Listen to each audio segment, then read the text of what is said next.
Kjo është fjala përfundimtare 21 faqeshe e prokurorit special Naim Abazi, i cili e lexoi sot për gjatë një ore, që e dha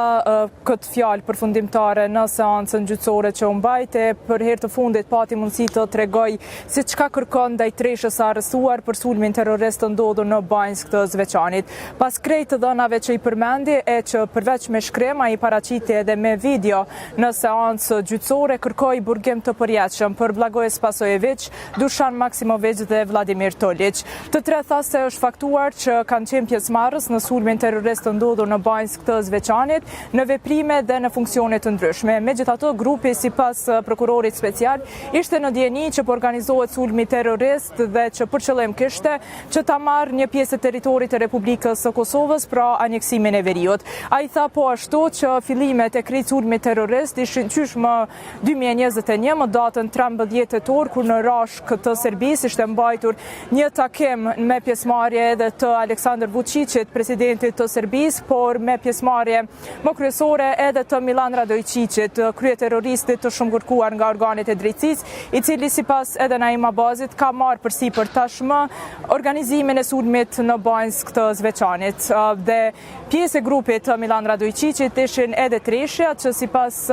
prokurorit Naim Abazi është faktuar tashmë nga krejt procesi gjyqësor që ata duhet shpallën të rrinë përjetësisht në burg për ato të bëmat në Banjsk të Zveçanit. Ai tha që sidomos Blagoje Spasojević tashmë nuk ka asnjë dyshim që ka qenë pjesë e sulmit, pasi që ai është gjetur në vendngjarje me rrobat ushtarake të veshura dhe në të janë gjetur po ashtu pjesë të barutit, pra që ka përdorur nga armët, po ashtu që ju kanë gjetur në trupe që i ka përdorur në sulmin e Banjskës. Derisa sipas tij ai njëjti edhe ka pranuar fajsin kur është marrë në pyetje në deklarimet në prokurorie e polici, megjithatë të njëjtës nuk i ka qëndruar edhe gjatë procesit gjyqësor këto. Por për dallim nga ai, Vladimir Tolić ka vendosur të mbrohet në heshtje qysh nga fillimi, e njëjti megjithatë sipas prokurorit special është gjetur i plagosur dhe është faktuar me gjitha pamjet dhe ato dokumente dhe krejt provat që i kanë marrur në vend të ngjarje. Megjithatë as ky, por as Dušan Maksimović nuk i kanë ndihmuar procesit gjyqësor, pasi sipas Naim Abazit ai gjatë këtij procesi nuk ka rënë në kontradikt, themi kështu, me deklaratat e tij, pasi që një herë ka thënë që ka qenë diku tjetër gjatë kohës ka ndodhur sulmi, më pastaj pas provave që i ka paraqitur prokuroria speciale këtu ka ndryshuar edhe deklarimin e tij. Megjithatë sipas Abazit ai nuk ka kuti i dënimit të përjetshëm, pasi që krejt provat e lën atë në burg, pasi që ka qenë në dieni për sulmin në Banjsk dhe edhe më keq se kaq ai ka pasur funksion të organizimit të popullatës civile aty, nëse krejt ngjarja mund të eskalojë deri në atë që vetë Dušan Maksimović e kishte quajtur luftë. Në fakt, nga mesazhet që janë gjetur në telefonin e tij, është përmendur pikërisht fjala e tij që ka thënë krejt ajo çfarë ka ndodhur në Banjsk të Zveçanit dhe fillimi i të shtërave me armë zjarri sipas tij ishte e ngjashme me një luftë dhe që nuk ishte as pak një gjë shaka se diçka hajgare që po ndodhte atje në Banjsk. Përveç fotografive, mesazheve që janë publikuar edhe gjatë procesit gjyqësor, sot Naim Abazi ka paraqitur edhe disa video që nuk janë parë asnjëherë më parë në këtë proces gjyqësor, pikërisht nga telefoni i Dušan Maksimovićit është nxjerrë një pamje ku ai shihet,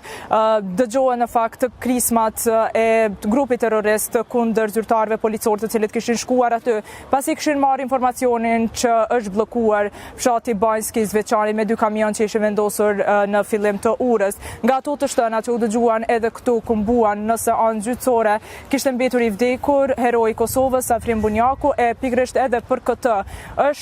duhet të dënohet me patjetër grupi, siç tha prokurori Naim Abazi. Vrasja e një polici në detyrë zyrtare është edhe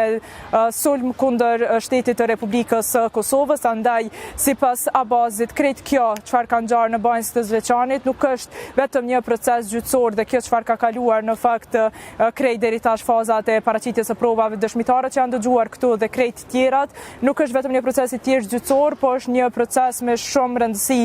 për shtetin e Kosovës, pasi që sulmi që ka ndodhur në Banjë së Zveçanit ishte sulmi më i madh kundër Republikës së Kosovës që nga pas lufta e Këndej. Fjalës së prokurorit Naima Abazi i qëndruan pas edhe avokatët e policëve të plagosur, po ashtu edhe i herojt Afrim Bunjaku. Avokati Arjanit Koci tha që për shkak është edhe kërkesa e familjes dhe për shkak që familja po i vuan ende pasojat me një antar më pak, grupi Treshja duhet shpallën fajtor me patjetër. Derisa të tjerët, pra avokatët e policëve të plagosur kanë kërkuar edhe dëm shpërblim, njëri prej tyre ka kërkuar 1.5 milion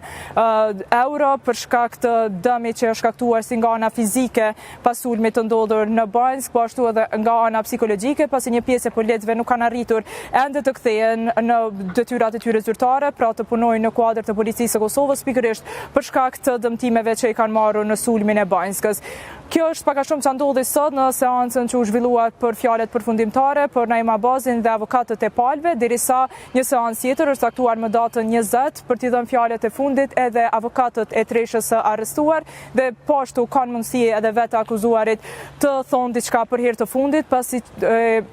fjala e fundit dhe çekani do të goditet kur gjyqtari kryesor nga ndjem Arni do të jap përfundimisht një vendim për rastin e madh dhe gjykimin për rastin Banjska. Qëndresa, faleminderit shumë për gjitha këto informacione të detajuara lidhur me rastin. E bashkon pas të këtyre serve